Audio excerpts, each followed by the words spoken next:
Chargers. It's time for the Week 12 NFL review. I hope you guys had a good Thanksgiving. If you don't celebrate Thanksgiving, I hope you had a good vacation. I know I did.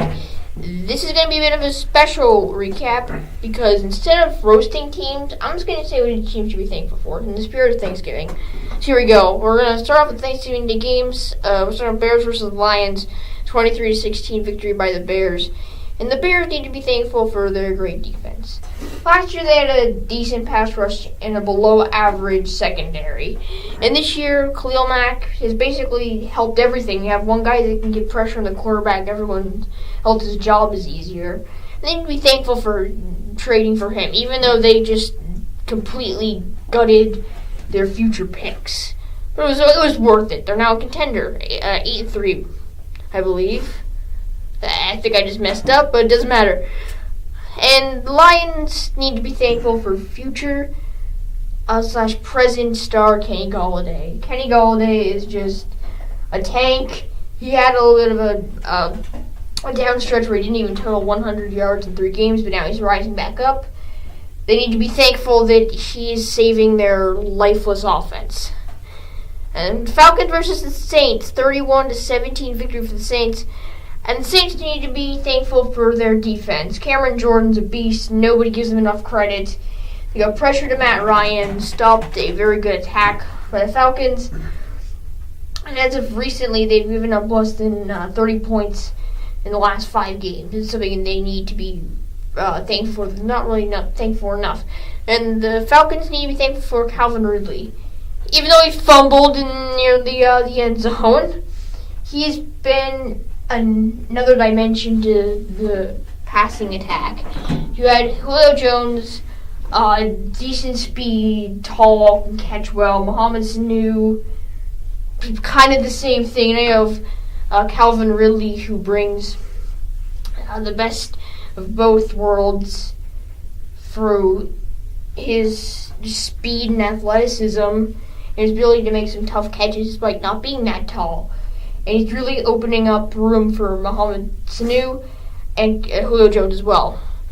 We're moving on to the Sunday 1 o'clock games. The Buccaneers versus the 49ers, 27-9 victory for the Buccaneers.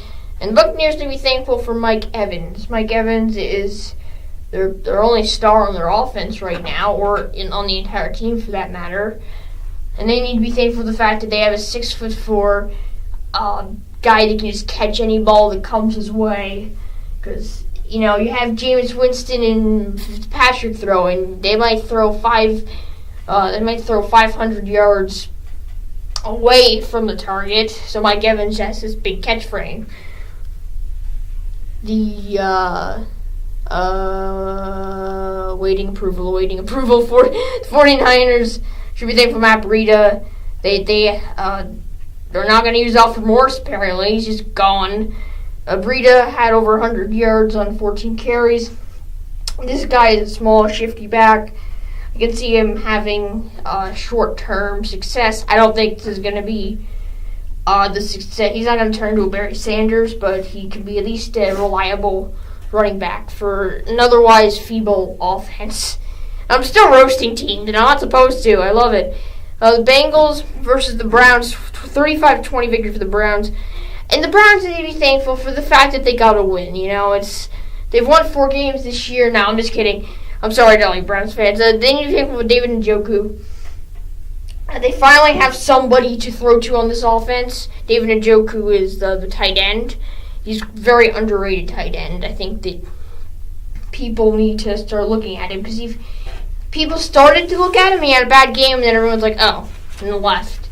But this guy is definitely a top 15 tight end. I can even make a case for top 10. So keep an eye on him.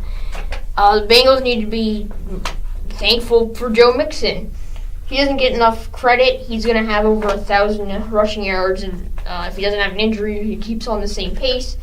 Rushing yards and also total, he's probably going to have 1,300 total yards scrimmage. This guy's very special. He's definitely going to grow as his season and his career goes on. Keep an eye on him. Be thankful for him. I'll tell you, Bengals fans. Eagles versus the Giants, 25-22 victory for the Eagles. And the Eagles need to be thankful for Josh Adams, the Notre Dame prospect that nobody drafted for some reason, and their jerseys. Their jerseys are awesome. They're the best jerseys. I love that all black. It's amazing. So you gotta be thankful for the jerseys. Josh Adams came out of nowhere, but he didn't really. As a Notre Dame fan, I was there prior to Josh Adams running over defenses. I think he was in competition for the best running back where he didn't win it, but then he doesn't get drafted? And the Eagles just picked this kid up out of nowhere in training camp and signed him, and now he's just taking over for Jay Ajayi and leading this running game and the offense for that matter. 22 carries for 84 yards, impressive, and a touchdown.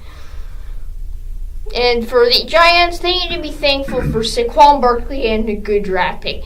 Let's face it, the Giants aren't probably going to win many more games, but at least they can get a good draft pick.